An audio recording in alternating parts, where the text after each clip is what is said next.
Hello everyone, इस video में आपका वेलकम है।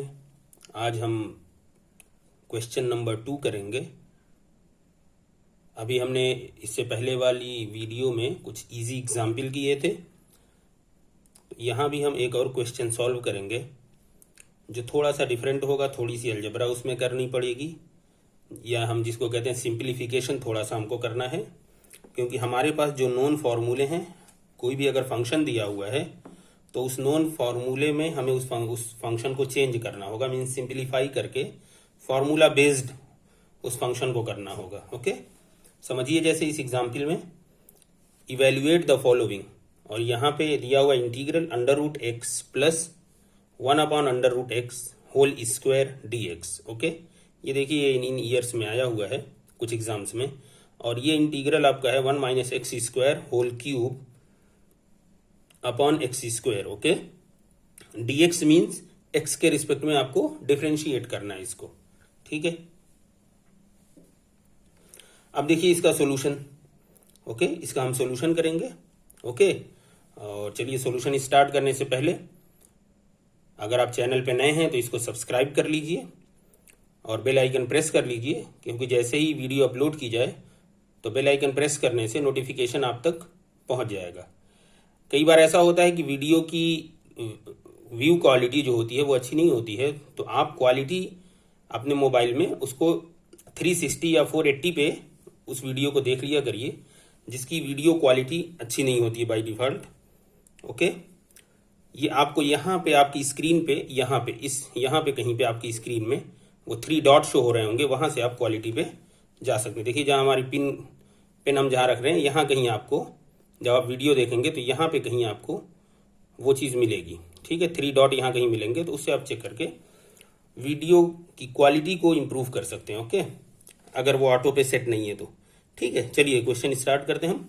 सोल्यूशन हमारा है इंटीग्रल। देखिए ये हमारा फंक्शन दिया हुआ है। अब क्या करेंगे, हमें स्क्वायर है तो इस स्क्वायर को ओपन कर लीजिए। मान लीजिए a + b का होल स्क्वायर क्या होता है, a² + b² + 2ab, ये हमारा फॉर्मूला होता है। तो √x² प्लस जो दूसरा पार्ट है उसका स्क्वायर करेंगे एंड देन +2 टाइम्स दोनों को मल्टीप्लाई कर देंगे। ओके, और ये dx हमारा एज इट इज। अभी हम इंटीग्रेशन यूज नहीं कर रहे हैं, अभी हम सिंपल अलजेब्रा यूज कर रहे हैं। मीन्स ये जो फंक्शन थोड़ा सा टिपिकल दिया हुआ है इसको सिंप्लीफाई करना है। ठीक है, तो आपको बेसिक सिंप्लीफिकेशन आना भी चाहिए। ठीक, अब देखिए √x² जो है वो x हो जाएगा, 1/√x² जो है वो सिंपली 1/x हो जाएगा, और ये √x ये कैंसिल हो जाएगा और सिर्फ यहाँ पे क्या बचेगा 2, और ये हमारा dx एज इट इज है। ओके, अब देखिए हम अब इसको तीनों को आप वो कर लीजिए, अलग अलग कर लीजिए प्रॉपर्टी के थ्रू। जो फॉर्मूला हमारा है कि अगर फंक्शन कई पार्ट में है तो हर पार्ट को अलग अलग इंटीग्रेट आप कर सकते हैं। तो देखिए integral x dx, simple multiply x dx, और ये इंटीग्रल है।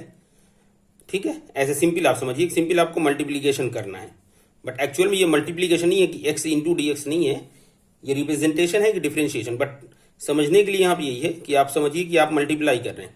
तो x dx आपने ये लिख दिया, फिर 1/x dx, और ये इंटीग्रल आपका पहले से है, फिर 2 dx, और ये इंटीग्रल आपका पहले से। ओके, अब हम x dx, अब देखिए हम फॉर्मूला यहाँ यूज करेंगे।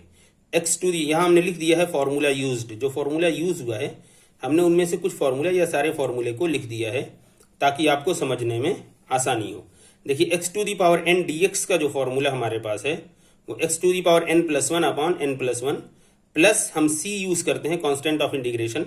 हम फॉर्मूला यूज्ड में उसको लिख नहीं रहे हैं क्योंकि बार बार हो सकता है आप फिर यहाँ पे c यूज करें, यहाँ पे c, तो बार बार दिक्कत होगी। तो हम आपको वो बता रहे हैं कि जब सारा इंटीग्रेशन कर लेते हैं तो लास्ट में c ऐड कर दीजिए आप। ओके, तो इसलिए हम फार्मूले के साथ यहाँ पे हमने बेसिक फार्मूला जो आपको वीडियो नंबर 2 है वहां पे हमने सब में आपको +c करके दिखाया है, बट यहाँ पे हमें सिर्फ वो फार्मूला लिखना है विदाउट c। लास्ट में हम एक c ऐड कर देंगे। ठीक है, एक कांस्टेंट ऐड कर देंगे। Okay, c means constant. Okay, अब देखिए यहाँ पे x⁴n + 1/n+1, सिंपली अगर n की वैल्यू 1 हो जाए मीन्स x का इंटीग्रेशन क्या होगा, x² / 2। तो देखिए इंटीग्रल x dx क्या बन जाएगा, x² / 2, 1/x dx का इंटीग्रल होता है log x, तो 1/x dx को हमने क्या लिख दिया, log x। 2dx, देखिए k dx की जगह क्या होता है kx, तो 2dx की जगह क्या होगा 2x, 2 और जिस वेरिएबल के रिस्पेक्ट में डिफ्रेंशिएट कर रहे हैं वो वेरिएबल ऐड हो जाएगा, फाइनली प्लस c एक कांस्टेंट हो जाएगा। अब देखिए आप चाहें तो यहाँ पे भी एक c ऐड कर सकते हैं, यहाँ भी c ऐड कर सकते हैं, यहाँ भी c ऐड कर सकते हैं। चलिए यहाँ पे आपने कहा मान लीजिए कांस्टेंट ऑफ इंटीग्रेशन आपका c1 आ रहा है, यहाँ पे कांस्टेंट ऑफ इंटीग्रेशन c2, यहाँ पे कांस्टेंट ऑफ इंटीग्रेशन c3, ठीक है। अब आपने कहा c1 plus c2 plus c3 को आपने कह दिया c, तो एक कांस्टेंट आपको फाइनली मिलता है, तो हम उसको लास्ट में लिख देते हैं। हर फॉर्मूले के साथ हम c या c1 c2 c3 नहीं करते हैं, ओके। जहां c क्या आपका है कांस्टेंट ऑफ इंटीग्रेशन, ओके। तो यहाँ पे देखिए क्वेश्चन के नीचे हमने जहां सोल्यूशन हमने कराया है, फॉर्मूला जो यूज हुआ है वो हमने लिख दिया है ताकि आपको समझने में आसानी हो। देखिए इंटीग्रेशन का यूज जो हुआ है इस स्टेप से हुआ है, यहां तक आपको सिंपल मैथमेटिक्स करनी है, सिंप्लीफिकेशन करना है, जो कुछ फॉर्मूले के थ्रू आप सिंप्लीफाई करेंगे, ओके, जैसा क्वेश्चन है उसके हिसाब से। अब इसके बाद इस लाइन से और इस लाइन में यहीं पे इंटीग्रेशन यूज है, तो इसका भी आपके पास फॉर्मूला है, इसका भी फॉर्मूला, इसका भी फॉर्मूला, आपने तीनों फॉर्मूले लिख दिए, लास्ट में आपने c ऐड कर दिया, ओके। और आपको लिखना है लास्ट में where c is the constant of integration, यही आपका आंसर हो जाएगा, ओके।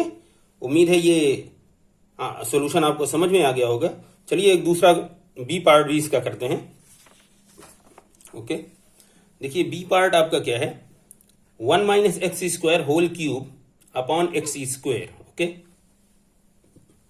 देखिए 1 माइनस एक्स स्क्वायर का होल क्यूब को हमने एक बार 1 माइनस एक्स स्क्वायर लिख दिया, एक बार 1 माइनस एक्स स्क्वायर का स्क्वायर लिख दिया, ठीक है। अब ये 1 माइनस एक्स स्क्वायर रहने दीजिए और डिवाइड में एक्स स्क्वायर आपका है। यहां क्या होता है ए स्क्वायर माइनस बी स्क्वायर, 1 को क्या लिख सकते हैं 1 का स्क्वायर, तो ये a square minus b square, तो a square minus b square के होल स्क्वायर का form a square minus b square means ये ए है आपका, इसको बी समझिए, और उसका स्क्वायर है ए माइनस बी होल स्क्वायर। तो देखिए ए की वैल्यू 1 है, बी की वैल्यू एक्स स्क्वायर है, तो ए माइनस बी का फॉर्मूला क्या होता है, देखिए यहाँ पे हम लिख रहे हैं, जैसे अगर ए माइनस बी आपके पास है, ए माइनस बी और इसका स्क्वायर अगर पूछ रहा है तो क्या होगा a square plus b square minus 2ab, ये फॉर्मूला होता है, ठीक है। तो अब आप देखिए ए की जगह पे 1, बी की जगह पे एक्स स्क्वायर, तो देखिए a square means 1, b square means plus x square का स्क्वायर, देखिए बी की जगह पे एक्स स्क्वायर है और बी का हमें स्क्वायर करना है, माइनस 2ab, माइनस 2ab, ये हो गया। तो ये हो गया 1 plus x to the power 4 minus 2x square, और ये 1 माइनस एक्स स्क्वायर आपका पहले से डिवाइड बाई एक्स स्क्वायर हर जगह है, उसको बार बार बताने की जरूरत नहीं है। अब इनको आपस में मल्टीप्लाई कर दीजिए, 1 का मल्टीप्लीकेशन इन तीनों में करिए, एक्स स्क्वायर का इन तीनों में फिर कर दीजिए, तो देखिए 1 का करेंगे तो क्या हो जाएगा 1 x power 4 minus 2x square, then इसको करेंगे तो minus x square minus x to the power 6, then minus minus plus 2x square और एक्स स्क्वायर मिलके एक्स टू दी पावर 4। देखिए x to the power x square ये दोनों minus में है, तो माइनस 3x स्क्वायर हो जाएगा। यहाँ देखिए एक्स पावर 4 है, यहाँ 2x पावर 4 है, तो ये 3x पावर 4 हो जाएगा, ये माइनस एक्स पावर 6 है अपॉन एक्स स्क्वायर, ओके। अब आप इसको, अब देखिए इससे ज्यादा सिंपल ये नहीं हो सकता, तो अब आप इसको डिवाइड कर लीजिए एक एक को, 1 upon x square minus 3x square upon x square plus 3x power 4 upon x square minus x power 6 upon x square, okay, और ये dx आपका है। अब देखिए एक्स 1 अपॉन एक्स स्क्वायर का कोई फॉर्मूला नहीं होता है, तो आप x to the power minus 2 इसको लिख लीजिए, और ये 3 आपके पास बचा माइनस 3, ये क्या बचा 3x स्क्वायर बचा, और उसके बाद ये क्या बचेगा minus x to the power 4 बच रहा है, ठीक है।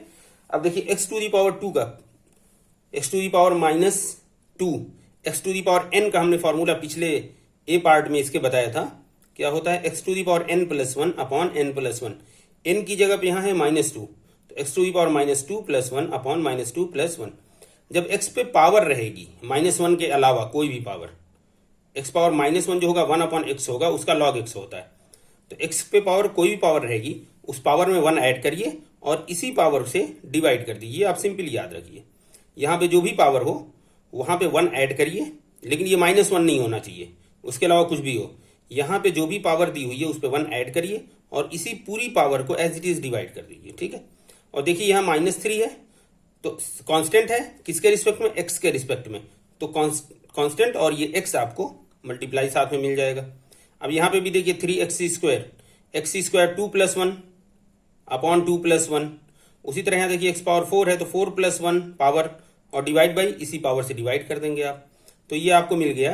देखिए -2 + 1 ये माइनस हो जाएगा और ये x⁻−1 मीन्स ये 1/x हो जाएगा और यहाँ माइनस है तो -1/x, ये -3x है, ये क्या हो जाएगा 3 और ये भी 3 आएगा कैंसिल हो जाएगा तो ये x³ बचेगा, ये माइनस ये 1/5 और x⁵ लास्ट में हम c ऐड कर देंगे। ओके, जहां पे c क्या होगा हमारा कांस्टेंट ऑफ इंटीग्रेशन। ओके, अब देखिए यहां पे एक सवाल आपका आ सकता है कि साहब ये 1 - x³ है तो a - b का क्यूब का फॉर्मूला लगा दे डायरेक्ट, बिल्कुल लगा लीजिए डायरेक्ट। ठीक है, आप चाहें तो a - b क्यूब का फॉर्मूला लगा लें तो ये स्टेप आपका बच जाएगा, सीधे आप यहां पहुंच जाएंगे। ठीक है, तो ये एक स्टेप आपको सेफ हो जाएगा। बट अगर फॉर्मूला नहीं याद रहता है तो आप ऐसे इसको लिख लीजिए पहले, उसके बाद मल्टीप्लाई करते चले जाइए। ठीक है, चलिए उम्मीद है आपको ये वीडियो पसंद आया होगा। ठीक है, तो इसको लाइक करिए, सब्सक्राइब करिए चैनल को अगर नए हैं तो, और अपने साथियों को इसको शेयर करिए।